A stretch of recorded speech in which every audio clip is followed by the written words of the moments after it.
look ahead and beyond one. Is that okay? Or is you two, are we okay with this? Can we just move on and talk about some of the other things going on around the league, like the Bills? It's one of the biggest games going on. It's in Buffalo. They're hosting the Cowboys, playoff spot, and even the AFC East title still in sight. But even with Buffalo's offense really clicking under Joe Brady, and it really is, and they're distributing the ball more, and they got the run game going, all anybody seems focused on is the lack of touches that Stefon Diggs has seen over the last few weeks. People are counting. They have their abacuses out up there in Buffalo. His butt was barely in the seat, and the camera was still being set up when the media came out firing questions at Diggs, and here's what he had to say. We got to find ways to get him the ball, keep getting him the ball. And that's something that we're working on and wanting and willing to do. But I have been happy with how some other guys have stepped up. You talk about Dalton, you talk about Khalil. James Cook in the passing game has been fantastic. So, I think the more that we spread the ball around to our guys are going to give him more opportunities one-on-one. I think teams are starting to realize that. Or maybe, if you double him, you're taking away another guy from the middle of the field, which is giving everybody else some opportunities. So I think Steph understands that, but make no mistake, we still got to continue to get him the ball. I feel like he handles it well in front of the camera, like better than anybody, like as good as anybody can expect as far as distributing the ball and getting and so then I wonder, like, why doesn't it translate? Like, why is there always a gripe about who's getting what and how much? Because when I'm listening to Josh, I'm like, no, like, how else is he supposed to handle that? Just force feed Stefon Diggs the whole time? I don't know. It's a great answer from Josh Allen there. And as much as it may eat at a star receiver to see his numbers impacted, it is a tough spot for Josh. All anyone had to say as far as critiquing this group over the last few years was, when is someone other than Diggs going to step up? That was the big indictment. And now that's happening, and people are questioning that. It's like an unfair spot for the quarterback just trying to get his team to the Super Bowl and get a win. Like, what are we doing? Make no mistake, guys, though, since Joe Brady took over, the Bills have put up the most yards we've seen from them in a 3-game stretch since week 4 through 6 of last year. And they've done it with this spread offense that he's talking about. Let's take a look at the distribution, everybody. Everybody's in the pool. Khalil, Shakir, James Cook, who'll be joining our show tomorrow, I believe, Buffalo Bills fans. They're at the top of the list. What does that speak to? Josh being able to take what the defense is giving him.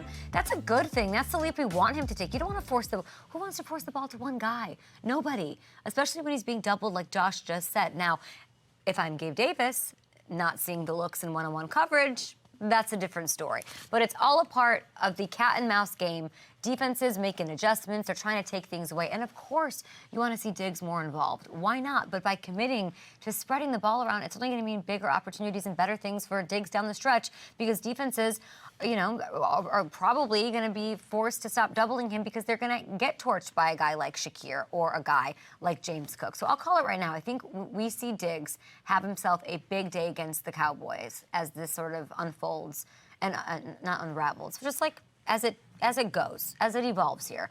And it's going to be a good one in Buffalo, and I cannot wait to see it. And they got a nice win, and hopefully, if they beat Dak doesn't complain about something at the end of the game, and Josh doesn't rob it of a second just proper dap up, attaboy, whether he wins or loses at the end of the game. All right, things have been spiraling a little bit in the AFC South with the Jags, the Texans, the Colts. Like, what are we doing? Anybody want to win this thing? They all had losses. Injuries have been a big factor. So let's start with the Jags side of things here as far as storylines are concerned.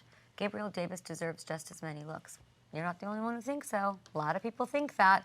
And there's some tape that's interesting that's out there if you're watching the alt one too about some. I'm not going to get into it. Staying in the AFC South, staying with the Jags. Big Sunday night matchup with the Ravens. Trevor Lawrence was miraculously able to play last weekend in Cleveland despite the high ankle sprain. He did throw 3 picks. He didn't look like himself. Okay, so Trevor, is that ankle, my friend, feeling any better this week? Feels good. Yeah, it's feeling better. Thankfully, made it out of the game pretty clean.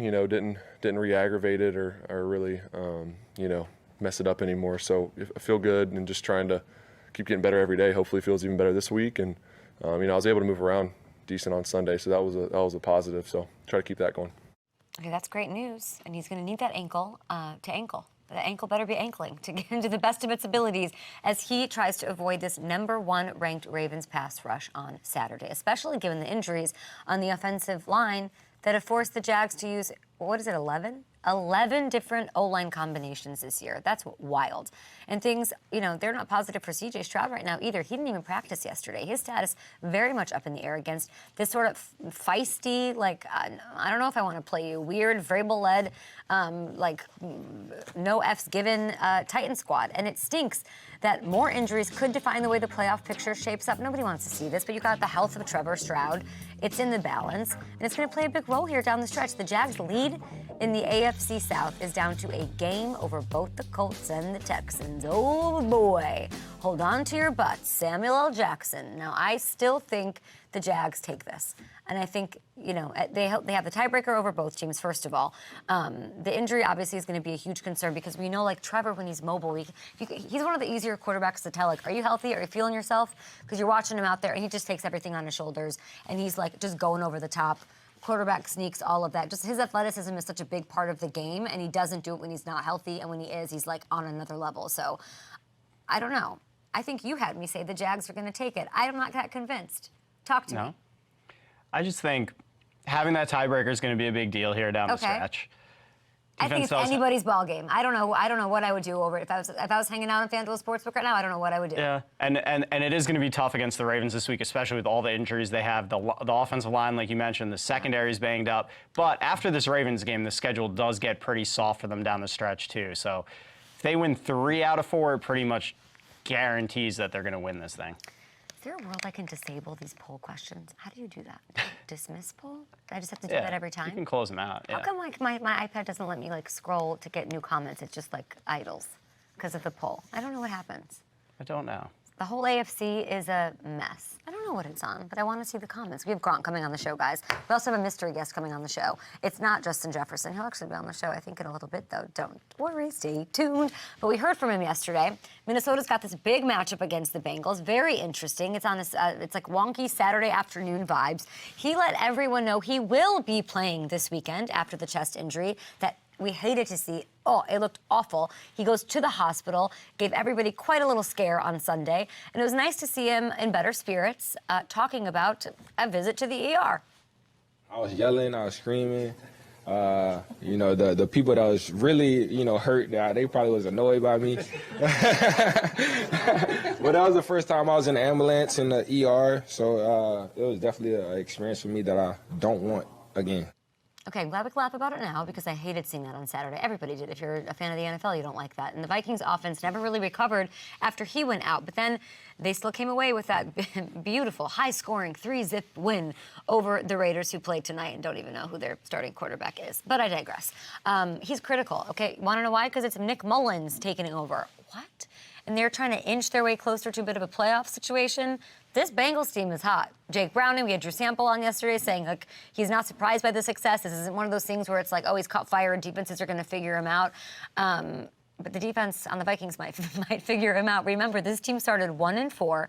They lost their star quarterback. They haven't had their best player in Justin Jefferson the majority of the season. Why are they sitting in a world where they could potentially secure a playoff spot? Because of Brian Flores and what he's done with this group. Listen, 1-4 is no joke. I mean, Vikings never get credit for any of this because it usually doesn't end well. But if you take a look, no one's allowed fewer points since week 6 than this team. I believe in B-Flow. I do. And to put in perspective, they're giving up 10 fewer points and 100 fewer yards per game than they did a year ago without Flores. This is the one thing this is where I sort of depart from Miami Dolphins fans, because and they can have their opinion of him as a head coach or whatever, but you cannot look at what you just saw and not be very impressed and not know that you've got a game changer who's going to will your team to the playoffs from a defensive coordinator position. They have the 31st ranked defense in the league.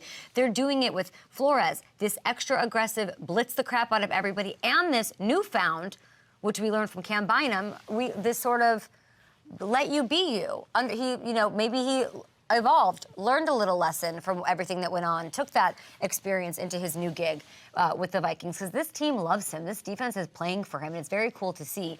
And he has to be at the top of the list for Coordinator of the Year, I think, with that and everything that you just saw that he's done. So Jake Browning and co., they're in for a tough test on Saturday. And if they pass this one, or if they don't pass this one, since he's going to the playoffs. Hey, everybody, thank you so much for watching. Subscribe right here. Do it now for the latest from Up and Adams.